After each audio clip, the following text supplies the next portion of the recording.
तो दोस्तों ये है हीरा मंडी सीरीज का तीसरा और आखिरी भाग, जहां पूरी कहानी खत्म हो जाएगी और फिर उसके बाद फिर इस सीरीज के बारे में बात करेंगे। इसे देखने से पहले आप पार्ट 1 और पार्ट 2 देख लीजिए, वरना आपको कुछ नहीं समझ आएगा।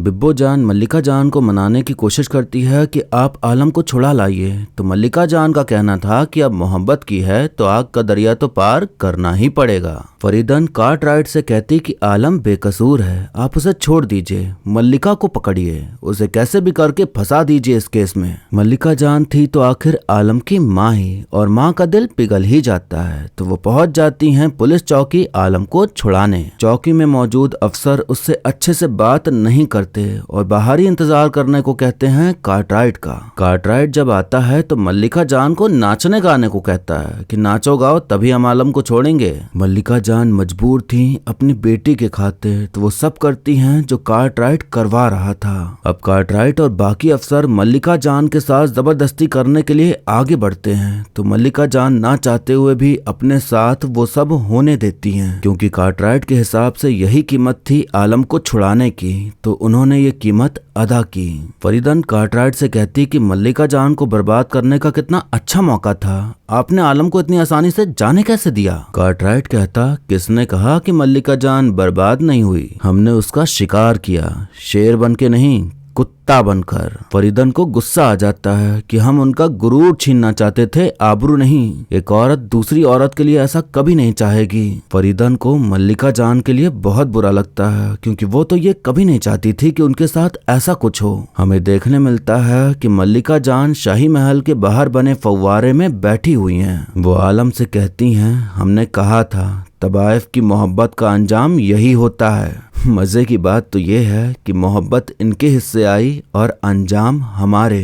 हम जानते हैं आप सब हमसे नफरत करती हैं, हम ना अच्छी अम्मी हैं, ना अच्छी बहन, ना अच्छी माशूका और ना ही अच्छे इंसान, लेकिन एक बात आप सबको माननी होगी, मल्लिका जान तबाइफ कमाल की है। मल्लिका जान तबाइफ कमाल की है, कमाल की है। अब यहाँ पर हमें पता चलता है कि आलम और ताजदार ने जो प्यार के फूल खिलाए थे अब उसका फल आने वाला है, यानी कि आलम से पेट से थी, पर अब कुछ नहीं हो सकता था, क्योंकि ताजदार ने तो अपने प्यार को अपना मानने से ही इनकार कर दिया था। तो आलम नहीं चाहती थी कि वो अब उनके काम के बीच में आए। बिब्बो जान ताजदार से बहुत गुस्सा थी, क्योंकि उसने अपने प्यार को एकदम किनारे ही कर दिया और सारा इल्जाम उस पर मर दिया। प्यार जब उसने खुद किया तो निभाना भी उससे ही था, पर उसने उसे एक विकल्प बना दिया कि ये नहीं वो चुनेंगे। बिब्बो उस पर खूब गुस्साती है और फिर बता देती है कि आलम पेट से है, लेकिन आप बेफिक्र रहिए, हीरा मंडी में बहुत सारे नवाबों की औलादें पलती हैं, एक और सही, वैसे नाजायज औलाद नहीं, उन्हें पैदा करने वाले बाप होते हैं। ताजदार फैसला करता है कि वो आलमजेब से शादी करेगा, छुप के नहीं बल्कि सबको बता के, लेकिन उसके पिता को ये मंजूर नहीं था। ताजदार दादी के साथ शाही महल जाता है आलम का हाथ मांगने, तो मल्लिका जान उसे पहले खूब सुनाती हैं, क्योंकि उसकी वजह से उनकी बेटी जेल गई और उनके साथ वो सब हुआ, लेकिन थोड़ी बहुत बातचीत होने के बाद शादी के लिए मान जाती हैं। उस्ताद एक रिकॉर्ड लेकर आता है जिस पर साइमा की फोटो बनी थी। अब वो साइमा नहीं बेगम मिर्जा नाम से जानी जाती थी और वो गायिका बन गई थी। इकबाल उसकी तस्वीर देख कहता कि मुझे इसके पास ले चलो, तो उस्ताद कहता कि उसकी शादी हो चुकी है।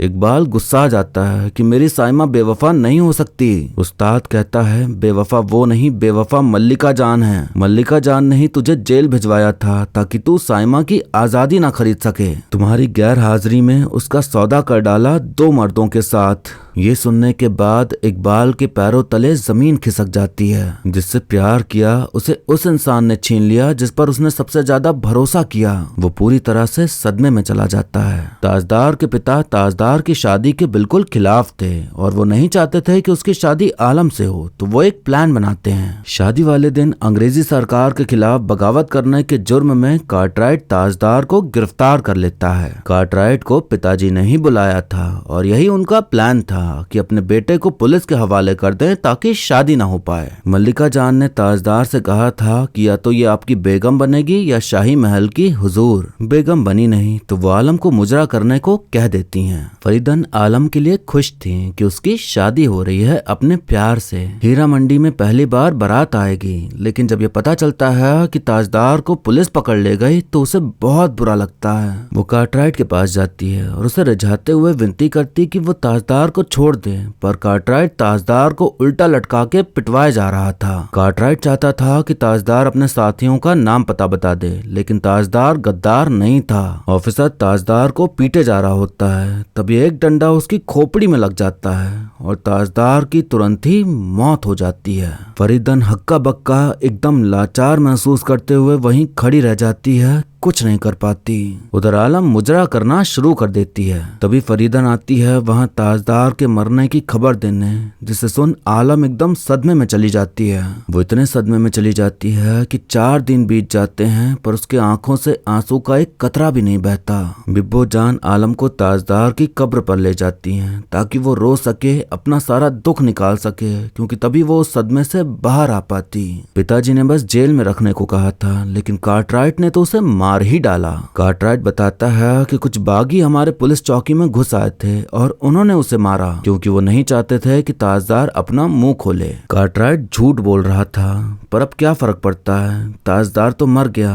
तो पिताजी के पास रोने के अलावा और कुछ नहीं बचा था। मल्लिका जान फरीदन को अपने पास बुलाती हैं और उसे शाही महल की चाबियां देते हुए कहती हैं कि यही चाहिए था ना तुम्हें, तो आज से ये आपकी हुई। कोई अजीज वारिस होने के लायक नहीं तो दुश्मन को वारिस बना रहे हैं। बेशक आप हमसे जीत नहीं पाई, पर आपकी कोशिश काबिले तारीफ थी। आलम और बिब्बो हमसे जन्मी, लेकिन दिल से वो कभी तबायफ थी ही नहीं। हमारे बाद अगर किसी के पास साजिश, फरेब, चालबाजी और कमीनापन है तो वो सिर्फ आप में है। ऊपर वाले ने दोनों हाथों से दुश्मन दिए हैं। अंग्रेज, नवाब, वक्त सब दुश्मन बन बैठे हैं। इस वक्त भी हम एक ना हुए तो हम मिट जाएंगे। आप और हम मिट जाएं हमें कोई गम नहीं, लेकिन हीरा मंडी का वजूद मिट जाए ये हमें मंजूर नहीं। फरीदन चाबियां लौटाते हुए कहते कि हमें भी मंजूर नहीं, और ये चाबियां तो हम आपसे छीन कर ही लेंगे। और इतना कह के वो चली जाती है। अंग्रेजी सरकार बागियों के पीछे पड़ चुकी थी, तो बिब्बो जान उन्हें शाही महल ले आती हैं छुपाने के लिए, क्योंकि वहाँ पुलिस कभी भी छापा नहीं मारती थी।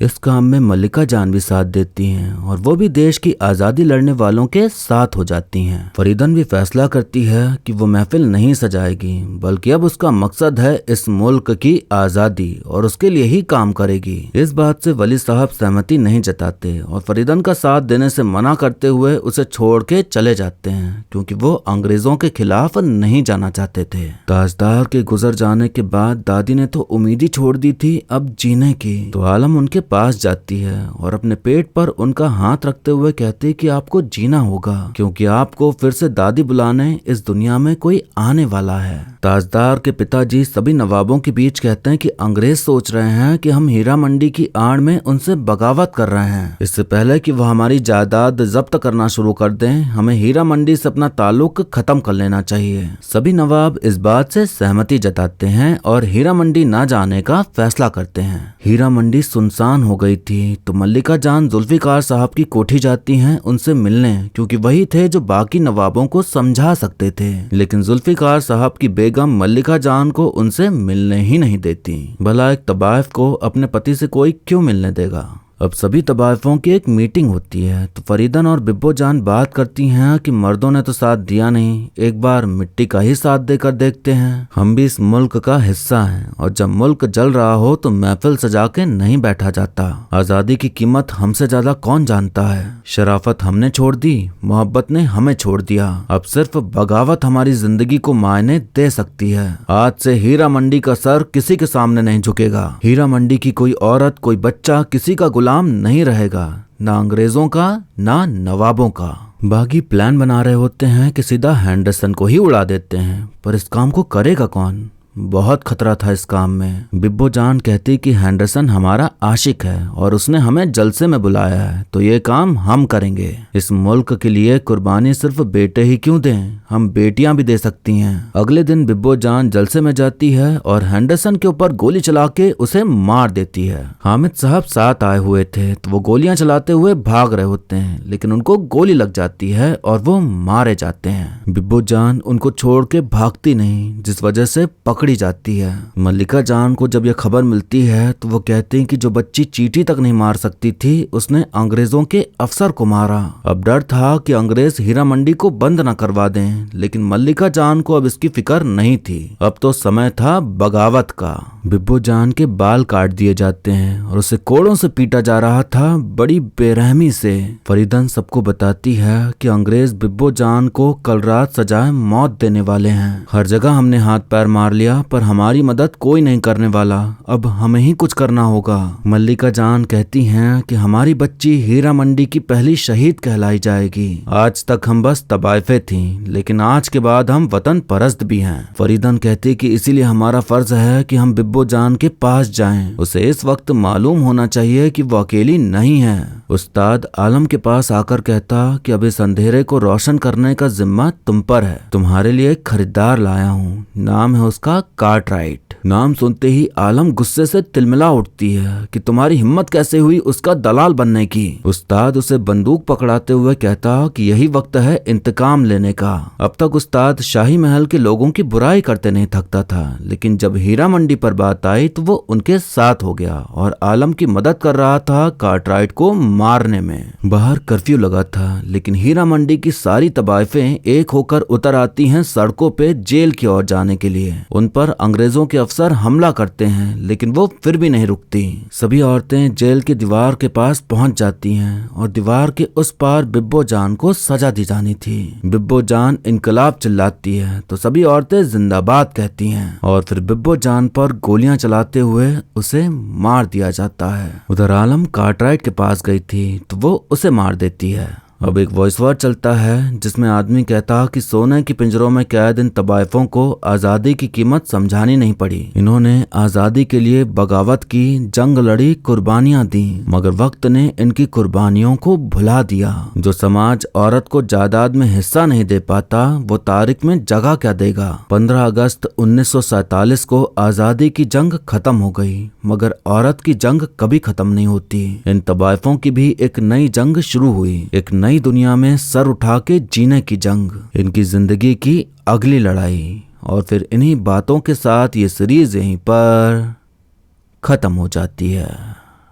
तो दोस्तों, हमने देखी एक ऐसी कहानी जहां हमें देखने मिला कि कैसे वो औरतें जो अमीर मर्दों को खुश करने के लिए काम करती थीं, वो देश के लिए कुर्बान हो गईं। पर जब आजादी की कुर्बानी देने वालों की बात होती है तो उनका नाम कहीं नहीं आता। इससे ये समझ आता है कि जब बात देश की आती है तो चाहे जो हो, इंसान किसी भी पेशे से ताल्लुकात रखता हो, फर्क नहीं पड़ता। देश की मिट्टी के लिए मर मिट जाने का जुनून ही ऐसा होता है कि ये फर्क ही खत्म हो जाता है कि जान देने वाला कहाँ से ताल्लुक रखता है। हीरा मंडी जैसी जगह जब शुरू हुई थी तो ऐसा नहीं था जैसा हमें देखने मिला। तबाइफें बहुत गुणवान थीं, उन्हें बहुत सी कला आती थी, जैसे नाचना, गाना, शायरी करना। उन्हें भी इस देश की संस्कृति का हिस्सा माना जाता था और बहुत अदब से पेश आया जाता था उनके साथ। लेकिन फिर आए अंग्रेज और सब बदल गया। उन्होंने ऐसी जगहों को हवस मिटाने का अड्डा बना दिया और मजबूरी बन गई उन औरतों की वो सब काम करने की जो वो करना नहीं चाहती थी, पर जिंदा रहने के लिए करना पड़ा। हीरा मंडी के औरतों को भी आजादी चाहिए थी अंग्रेजों से, तो उन्होंने भी बगावत की। बगावत के चलते उन पर भी कार्रवाई की गई, उनके कोठों पर छापे मारे गए और उनके काम को वेश्यावृत्ति का काम कहा गया, उन्हें बदनाम किया गया।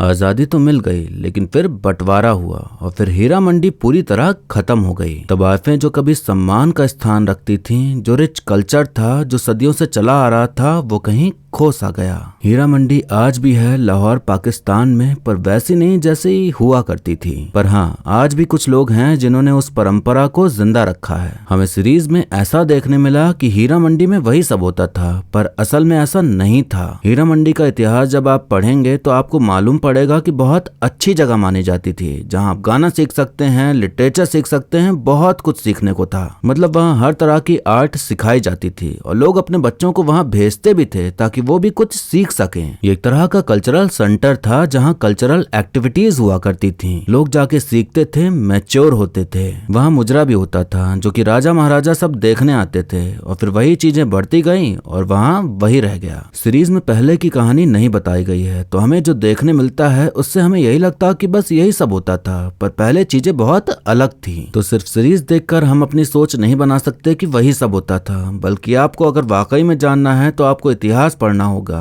ताकि आप गलत चीजें लोगों तक ना पहुंचाएं सिर्फ सीरीज देखकर। अंग्रेजों को तो कोई मतलब था नहीं कि यहाँ का कल्चर क्या है, आर्ट क्या है, तो उसने अपना मतलब देखा और वही सब करवाना शुरू कर दिया और इस तरह से ऐसी जगह बदनाम हो गई। इसीलिए आज के टाइम में अगर कोई महिला डांस सीखना चाहती है या गाना चाहती है तो लोग सवाल उठाते हैं कि तुम नचनिया बनोगी क्या। मतलब डांस करना और गाना गाना अभी भी काफी जगह काफी परिवार वाले उसे गलत निगाहों से देखते हैं कि ये सब अच्छी चीजें नहीं होती हैं, इन्हें क्या सीखने की जरूरत है। अब सीरीज की बात करें तो वो मुझे ऐसी लगी कि आप कहीं शादी में गए हों और सब बढ़िया सजावट हो रखी है, एकदम चमचमा रहा है सब कुछ, लेकिन जैसे ही आप खाना खाने जाएं तो खाना एकदम बेस्वाद निकले, ऐसा लगे कि पता नहीं क्या ही खा लिया है, एकदम बेकार व्यवस्था है। तो शादी में इतनी सारी सजावट होने के बाद भी अगर खाना नहीं अच्छा लगा तो सब सजावट बेकार ही लगती है। तो यही चीज सीरीज के साथ भी हुई। सिनेमाटोग्राफी, कैमरा एंगल्स, म्यूजिक, साजो सजावट, डायरेक्शन सब बढ़िया था, लेकिन स्क्रीन प्ले और स्टोरी इतनी बेकार कि इंसान की इच्छा ही मर जाए 2-3 एपिसोड देखने के बाद आगे देखने की। इसे ऐसा बनाया गया है कि ये 10 घंटे की नींद लेके उठे हुए इंसान को भी दोबारा सुला दे। मैं खुद इसे देखते हुए 2 बार सो गया था। बहुत उम्मीदें थी इस सीरीज से, लेकिन एकदम निराश हो गया देख के कि ये क्या ही बना दिया। कोई स्टोरी नहीं, किसी की भी कहानी, कोई भी किरदार हमें छूता ही नहीं है और ना ही हम कनेक्ट हो पाते हैं। कहानी में बहुत कुछ हो रहा था लेकिन सब एक राह में चलने लगे और सब अच्छे हो गए और फिर आजादी की लड़ाई लड़ने लगे। आलम और ताजदार की प्रेम कहानी का कोई मतलब निकल के नहीं आया। फरीदन और मल्लिका जान की दुश्मनी का कोई मतलब नहीं निकल के आया। वहीदा का मल्लिका जान को बर्बाद करने का जो सपना था उसका भी कुछ नहीं हुआ। इकबाल को जब पता चला कि मल्लिका जान ने उसके साथ खेल खेला है तो हमें लगा कि अब वो भी दुश्मन बन जाएगा, पर उसकी भी कहानी का कोई मतलब नहीं निकला। जोरावर जो कि मल्लिका जान का बेटा था उसका भी कोई सेंस नहीं बना, वो तो बस ऐसे ही छोड़ दिया उसको। मतलब सब शुरू हुआ और लगा कि एकदम तबाही मचेगी, खेल खेले जाएंगे, बदला लिया जाएगा, लेकिन आखिर में सब दोस्त बन गए। सबसे वाहियात तो मुझे आलमजेब यानी कि शर्मिन सहगल की एक्टिंग लगी। हंसे, रोए, दुखी होए, गुस्साए, प्यार दिखाए, उनका फेस एक्सप्रेशन एक ही रहता था। मतलब मेन रोल मिला है इनको और इतना बेकार काम किया। पता नहीं कैसे मान जा रहे थे भंसाली इनकी एक्टिंग को देख के कि ये शॉट बढ़िया है। मतलब क्या एक बार भी टोका नहीं कि आपसे नहीं हो पा रहा है। दिक्कत होती भी तो कैसे, आखिर ये मोहतरमा भंसाली जी की भांजी जो हैं, रिश्तेदारी निभाने के चक्कर में इन्होंने अपना काम खराब कर लिया। बाकी कलाकारों की बात करें तो लगभग हर किसी ने सही ही काम किया है। सबसे ज्यादा अच्छा लगा मुझे फरीदा जलाल मैम को देख के। बचपन से हमने उन्हें देखा है पर बीच में किसी भी फिल्म या सीरीज में हमें वो नहीं दिखी, लेकिन यहाँ देख के एकदम नॉस्टैल्जिक सा फील हुआ। उस्ताद का किरदार निभाने वाले इंद्रेश मलिक का काम भी काफी अच्छा लगा। अदिति, संजीदा, प्रतिभा, इन सब की खूबसूरती सीरीज में 4 चांद लगा रही थी। सोनाक्षी सिन्हा ने भी सही ही काम किया है, बहुत ही ज्यादा आउटस्टैंडिंग सा तो नहीं लगा। बुरा ये लगा कि ऋचा चड्ढा को बहुत ही छोटा रोल मिला। उनका किरदार हर किसी को पसंद आया क्योंकि लोग उनके दर्द से कनेक्ट हो पाए, पर उनके किरदार को बहुत ही जल्दी ऐसे ही खत्म कर दिया गया। इस सीरीज को थोड़ा छोटा बनाया जाता, स्क्रीन प्ले टाइट रखा जाता तो शायद देखने में बोरियत महसूस ना होती। अक्सर वेब सीरीज में जब एपिसोड खत्म होता है तो ऐसे एंगल पे खत्म होता है कि दूसरा एपिसोड देखने की इच्छा जागे, लेकिन इसमें वो चीज देखने नहीं मिली, इसलिए और इच्छा खत्म हो जाती है आगे देखने की। खैर, आपने तो कहानी सुनी ली है और आपको ज्यादा बोरिंग नहीं लगी होगी क्योंकि आपने मेन कहानी ही सुनी है। अगर देखेंगे तो पक्का सो जाएंगे, तो अगर नींद ना आ रही हो तो आप इस सीरीज को देख सकते हैं। अब इसे यहीं खत्म करते हैं और अब अच्छी मूवीज की एक्सप्लेनेशन आने वाली है, इसलिए जिसने भी अब तक चैनल को सब्सक्राइब नहीं किया है वो कर ले ताकि नई वीडियो की नोटिफिकेशन आप तक पहुंच जाए। वीडियो को लाइक करके या कमेंट करके जरूर बताइएगा कि आपको मेरा एक्सप्लेनेशन कैसा लगा। अगर आप मुझसे कुछ बात करना चाहते हैं या कहना चाहते हैं या बताना चाहते हैं तो आप मुझे इंस्टाग्राम पर फॉलो कर लीजिए और वहां मैसेज कर दीजिए, मैं आपको रिप्लाई जरूर करूंगा। बाकी मिलते हैं अब अगली वीडियो में, तब तक के लिए टाटा, बाय बाय और नमस्ते।